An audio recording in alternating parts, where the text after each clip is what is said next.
It's beautiful season. ಎಲ್ಲಾ ತರ emotions ಇತ್ತು, ಎಕ್ಸ್ಟ್ರೀಮ್ಸ್ ಇತ್ತು. ಫಸ್ಟ್ ನೋಡಿದ್ರೆ ಜಗಳ ಅದು ಇದು ಎಲ್ಲ ಹೊರಗೆ ಬಂದ್ರು, ಮತ್ತೆ ಬಹಳಷ್ಟು ಅನ್ಎಕ್ಸ್ಪೆಕ್ಟೆಡ್ ವಿಷಯಗಳು ನಡೀತು ಮನೆ ಒಳಗಡೆ.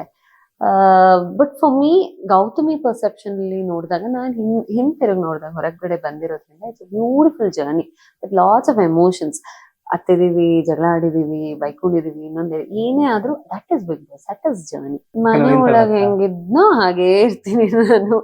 ಫಿನಾಲೆ ಅಂತ ಯಾವುದ್ರ ವಿಚಾರವಾಗೂ ಕ್ಲಾರಿಟಿ ತಗೊಳ್ಳೋದಿಲ್ಲ. ಹಾಗೆ ನಾ ಮನೆ ವಿಚಾರ ನಾನು ಆ ಮನೆ ಒಳಗಡೆನೆ ಬಿಟ್ಬಿಡ್ತೀನಿ.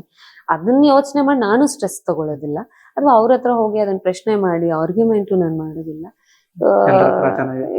ಎಲ್ಲರ ಹತ್ರ they are my co contestants, ನಾನು ಅದೇ ರೀತಿ ಇರ್ತೀನಿ. ನನ್ನ ಅಭಿಮಾನಿಗಳಿಗೆ ನನಗೆ ತುಂಬಾ ಪರ್ಸನಲಿ ಇಷ್ಟ ಆಗಿರುವಂತದ್ದು ಹನುಮು. ಇದು ವ್ಯಕ್ತಿತ್ವಗಳ ಆಟ ಆಗಿರೋದ್ರಿಂದ ಒಂದು ಒಳ್ಳೆ ವ್ಯಕ್ತಿತ್ವ ಗೆಲ್ಬೇಕು. ಹಾಗಾಗಿ ಹನುಮುಗೆ ವೋಟ್ ಮಾಡಿ ಗೆಲ್ಸಿ. ಇದ್ರ ಜೊತೆಗೆ ಡೆಫಿನೆಟ್ಲಿ ನಾನ್ ತುಂಬಾ ಮನೆಯೊಳಗೆ ಇಷ್ಟಪಟ್ಟಂತ ವ್ಯಕ್ತಿ ಅನ್ನೋದಾದ್ರೆ ಮಂಜು ಅವರು.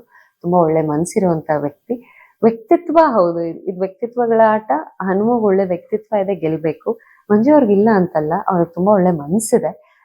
ಒಳ್ಳೆ ಮನ್ಸನ್ನು ಗೆಲ್ಬೇಕು. ಹಾಗೆ ನೋಡಿದ್ರೆ ಅಪ್ಸ್ ಅಂಡ್ ಡೌನ್ಸ್ ಆಗಿದೆ ಅವರ ಜರ್ನಿನಲ್ಲಿ, ತಪ್ಪು ಸರಿಗಳು ಮಾಡಿರ್ಬಹುದೇನೋ.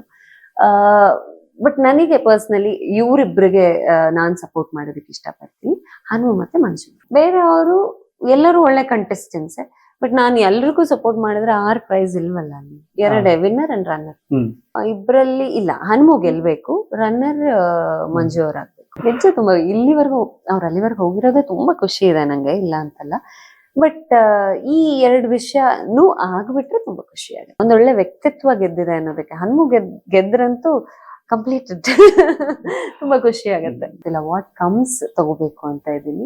ಅದೇ ಅಂತ ಸ್ಪೆಸಿಫಿಕ್ ಆಗಿಲ್ಲ. ಸಿನಿಮಾ, ಸೀರಿಯಲ್, ಶೋ ಯಾವ್ದಾದ್ರೂ ಅಷ್ಟೇ, ಯಾವ್ದು ಬರುತ್ತೆ ಅದನ್ನ ಮಾಡ್ಬೇಕು ಅಂತ ಅನ್ಸುತ್ತೆ, ಖಂಡಿತವಾಗಿ ತಗೊಂಡ್ ಮಾಡ್ತೀನಿ. ಆದಷ್ಟು ಬೇಗ ಹೊಸ ಪ್ರಾಜೆಕ್ಟ್ಗಳ ಮೂಲಕ ನಿಮ್ ಕಣ್ಮುಂದೆ ಬರ್ತೀನಿ. ನನ್ನನ್ನ ಇದುವರೆಗೂ ಹೇಗೆ ಪ್ರೀತಿಸಿ ಬೆಳೆಸಿದೀರಾ, ಇದೇ ರೀತಿ ಪ್ರೀತಿಸಿ ಬೆಳೆಸಿ.